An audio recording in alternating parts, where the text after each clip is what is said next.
क्या था परवीन बॉबी की पर्सनल लाइफ का सच?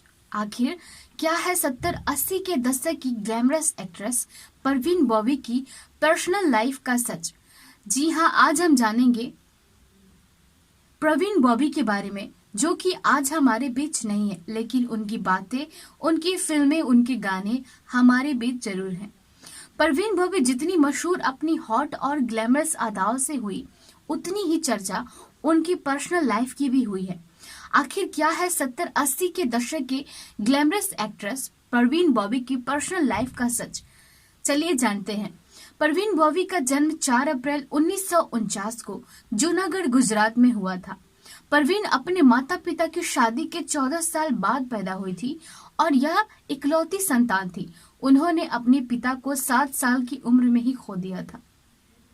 परवीन बॉबी ने औरंगाबाद में अपनी प्रारंभिक स्कूली शिक्षा की और उसके बाद सेंट जेवियर्स कॉलेज अहमदाबाद से शिक्षा ग्रहण की।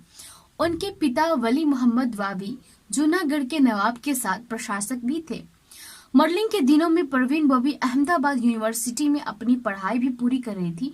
इसी दौरान उन पर प्रसिद्ध निर्माता निर्देशक B.R. इशारा की नजर पड़ी। जब B.R. इशारा ने उन्हें देखा, उस वक्त उन्होंने मिनी स्कर्ट पहनी हुई थी। उस समय उनके हाथ में सिगरेट भी था। इशारा उनके इस लुक से इतने ज्यादा प्रभावित हो गए कि उन्होंने अपनी फिल्म में उनको तुरंत ही साइन कर लिया। 1972 में परवीन के मॉडलिंग करियर की शुरुआत हुई और यह भी दिलचस्प संयोग है कि परवीन बॉबी ने बॉलीवुड में अपने करियर की शुरुआत क्रिकेटर सलीम दुर्रानी के अपोजिट 1973 की फिल्म चरित्र से की थी। वो अलग बात थी कि परवीन की पहली फिल्म बॉक्स ऑफिस पर बुरी तरह से फ्लॉप हुई, लेकिन इसके बाद परवीन बॉबी ने कभी भी पीछे मुड़कर नहीं देखा। फिल्म जगत में एंट्री लेने के बाद परवीन के वेस्टर्न लुक ने सबको उनका दीवाना बना दिया। इसके बाद उनकी फिल्म आई धुएं।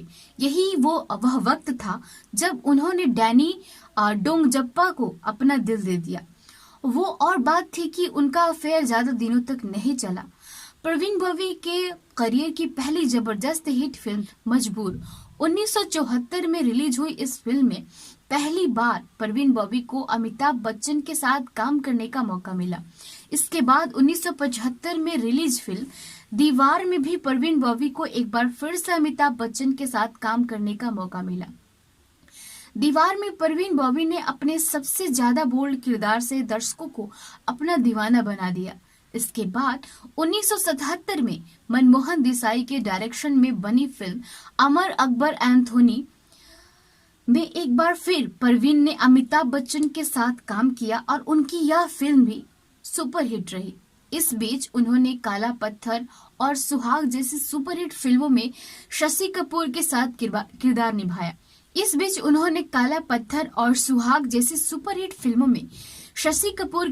किरदार निभाया। 1981 में परवीन बॉबी ने कालिया क्रांति और आहिस्ता आहिस्ता जैसी सुपरहिट फिल्में एक्टिंग की। इसके बाद फिल्म नमक हलाल परवीन बॉबी के फिल्मी करियर की एक सुपरहिट फिल्म साबित हुई।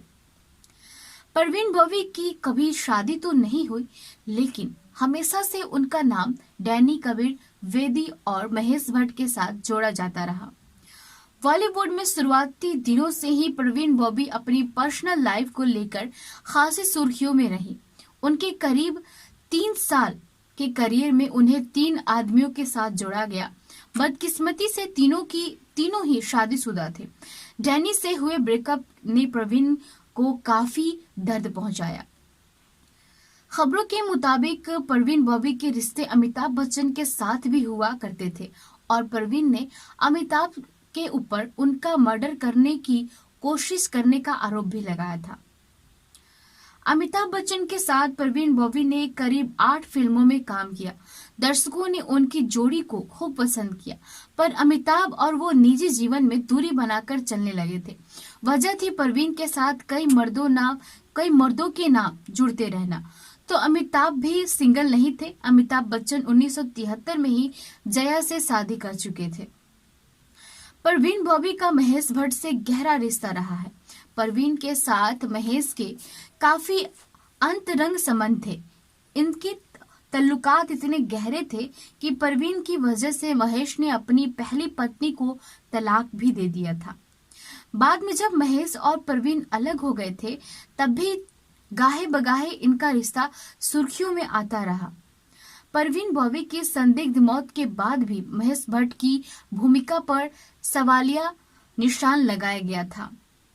कहा यह भी जाता है कि परवीन बॉबी और राइटर डायरेक्टर महेश भट्ट के नजदीकी रिश्तों और उनकी नाकाम मोहब्बत ही परवीन की मौत का कारण है।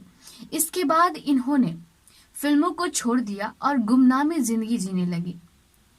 वह अमेरिका गई और शांति के लिए धर्म के शरण में चली गई, लेकिन अचानक बरसों बाद वह मुंबई लौटी। अमिताभ बच्चन के खिलाफ इल्जामों की झड़ी लगा दी। सिजोफ्रेनिया से पीड़ित रही परवीन ने 1992 में अदालत में याचिका दायर की थी। इसमें बच्चन पर आरोप लगाया था कि वह उन्हें मारने का षड्यंत्र रच रहे हैं। हालांकि कोर्ट में परवीन कोई सबूत पेश नहीं कर पाई। भट्ट ने परवीन को याद करते हुए एक अखबार से कहा, जिस दिन परवीन बॉबी की मौत हुई उस दिन मुझे इस बात का एहसास हुआ कि वह मेरी यादों में हमेशा से जिंदा रही। परवीन का पागलपन एक पुरानी कहानी है, लेकिन शायद ही कोई यह समझ सकता है कि एक पागल व्यक्ति के साथ कैसे रहा जा सकता है। 1976 में मशहूर टाइम मैगजीन ने परवीन बॉबी को अपने कवर पेज पर जगह दी थी। परवीन बॉबी टाइम मैगजीन के कवर पर छपने वाली बॉलीवुड की पहली हस्ती बनी थी। परवीन बॉबी के दीवानों की लिस्ट भी काफी लंबी रही। बॉब किस्ट्रो ऑस्ट्रेलिया थे, पर प्रवीण बॉबी से मिलने के वो मुंबई ही बस गए। वो परवीन बॉबी के दीवाने थे, पर परवीन का साथ उन्हें कभी न मिल सका। जीवन भर सच्चे प्यार को तरसती रही परवीन बॉबी 22 जनवरी 2005 को मुंबई के जुहू स्थित अपने फ्लैट में मृत मिली। परवीन के घर के बाहर दूध के पैकेट को अखबार पिछले 2 दिनों से जैसे के तैसे पड़े हुए थे।